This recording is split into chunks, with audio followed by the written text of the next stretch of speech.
lahi na jud kayo guys. O diha pa gina nimo ma-realize kung naa kay anak. Diha nimo ma-appreciate kung unsa kaswerte nga naa kay mama o papa. Nagpadako sa imo nga nag-guide sa imo hangtod karon, no? Nidako ka, ni successful ka, nahuman kag eskwela, nakatrabaho kag nindot nga trabaho, o nagkapamilya ka. Hantod nga naa na kay kagalingon nimong anak guys. Diha gid nimo makita kung unsa ang sakripisyo nga gibuhat sa atong mga ginikanan sa una. Sa pagkatinud anay guys, sa wala pa ko maminyo, ni-abroad akong papa diri sa Iceland. Elementary pa ko guys, grade 5 ko elementary, ni larga akong papa. So kauban lang naman akong mama. Hantod nga ni college ko guys, second year college ko, ang akong mama ni abroad pug apil. No, ni sunod di papa. Tanan kanang nga time guys, dili nimo mabalan, no? Dili gid nimo masabtan. Or sige pa kag pabuyag, no? Sige kag pabuyag sa imong mama. Madto ba karon sa computeran, muli kag adlawon, no? Magabian ka, nagsayang kag kwarta, kasi computer mo na mong gikadikan sa una guys, kanang computer, kanang Dota. Pero nag-eskwela gyapon mi guys, pero among eskwela dili na kaya na mo fokusan tungod sa computer. And then to make the story short, akong gusto ipasabot diri nagi panahon guys nga magpabuyag ka, no? Pero nasa'y panahon nga maglagot ka sa imong parents kay tungod kasabaan ka, tungod kay ingani nang munal, tungod kay sigyaw-yaw, tungod kay sigig ana. Pero guys, ignaan na kay anak. Diha nimo makita tanan, diha nimo mabalan tanan kung unsa ka kapoy magatiman og anak.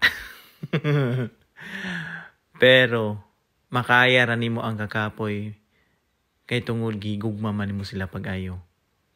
Kay tungod sila man ang imong kalipay. Kay tungod naa sa ilaha nagtuyok ang imong kalibutan. Muna tinuod. So maski kapoy kay guys, kayahon ra na sa atong mga ginikanan nga mapaeskwela ka, matarong ang imong kinabuhi, magaydan ka, magsigigyaw-yaw sa imuha, maistoryahan ka. Tanan guys, gihimo na nila para sa ato ang mga anak, kitang mga anak. Swerte kay ko sa akong mamagpapa, parte kabuutan guys. No? Buutan kay sila sa buutan. Di sila magunahon sa ilang kagalingon. Ang ilang ginahon ang ilang mga anak. Uno may kabuk man nagsuon. So, nahulog nga sa ilang kabuutan guys, medyo spoiled kay mi, no? Spoiled. Pero nakanindot lang, wala mi ang mga adik-adik. Nga, sobra na kayo ng mga adik nga magamit ng mga bawal nga medisina.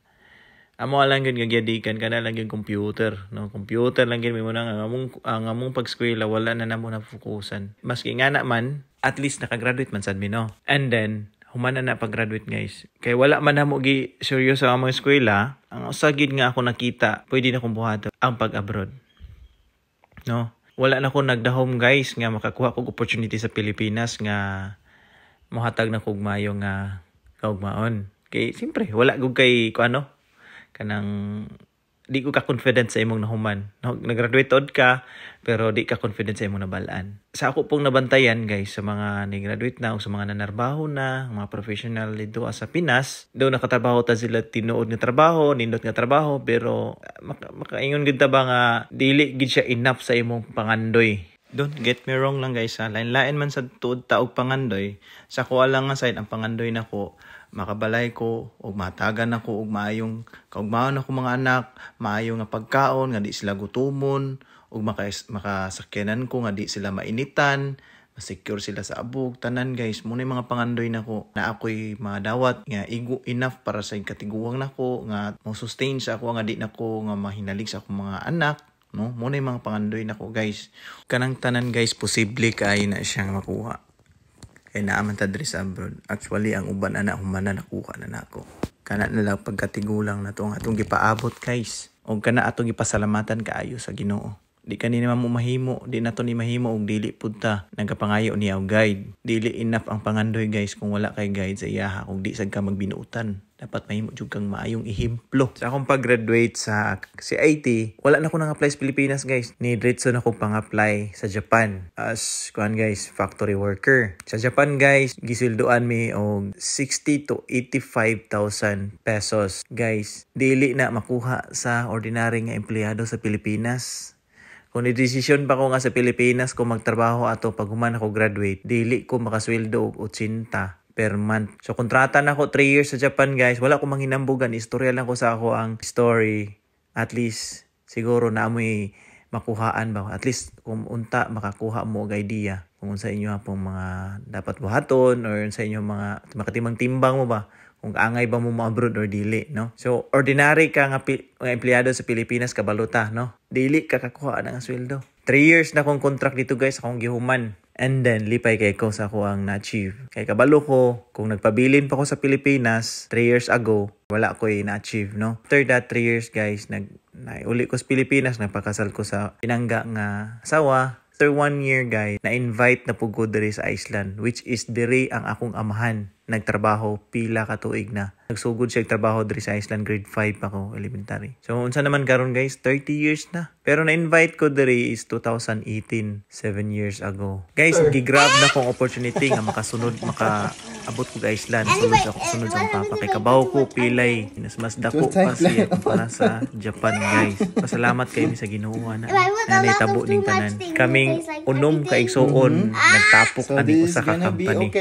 Usara ka company among gitrabahoan guys, fish factory diri Muna daghan kay bida ko kay pasalamat ani kumpanya. And then ang amo na kong mga asawa, mga pares na mo diri kung katrabaho. Amo mga partner kami mga igsuon mga partner na mo diri nagtrabaho. Tanan guys, magusan niyo mura na siya nahulog og family business, no? Lingong company na mo, no?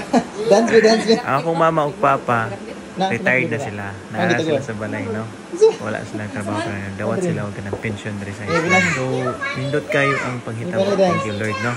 Muna siya, guys. Noon naabot man ta na istorya. Kay nagpasalamat kay mi sa among ginikanan. Kay laming gitimanan sa una.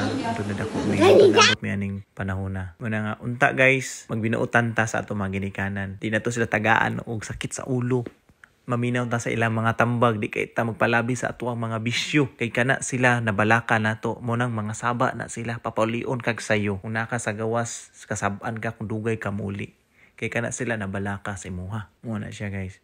So unta naamoy na katunan sa ako ang gi-share. Og daghang kayong salamat sa Tina busy kayo. Ako siyang gitudloan og luto. Lami kini among giluto, paksiw nga salmon and then mga ona sad midira aron. Try it. Mama, try it, Mama. Okay man? Good? Oh, good, Eve. Good job. Yeah, dance. Funny dance. Ba't yan sa'yo? Masakot. Ano nagsuot na siya yan? Binti mo. Di na sa'yo. Sige, funny dance.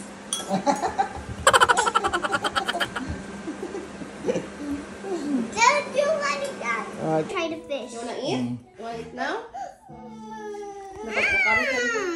Yummy? Yeah, really good. Are you sure? Wow. The fish is so yummy. Oh, the fish is so yummy. That is salmon. Salmon. Lamian kay si Eve sa iyang pagkaon, lipay kay siya. Pag man yung pagkaon guys, gipahugas naman siya siyang plato, aron makat-on, aron matrain. Og diri lang, daghan kayong salamat, og diri lang mahuman na atong video. See you on the next one. Babush!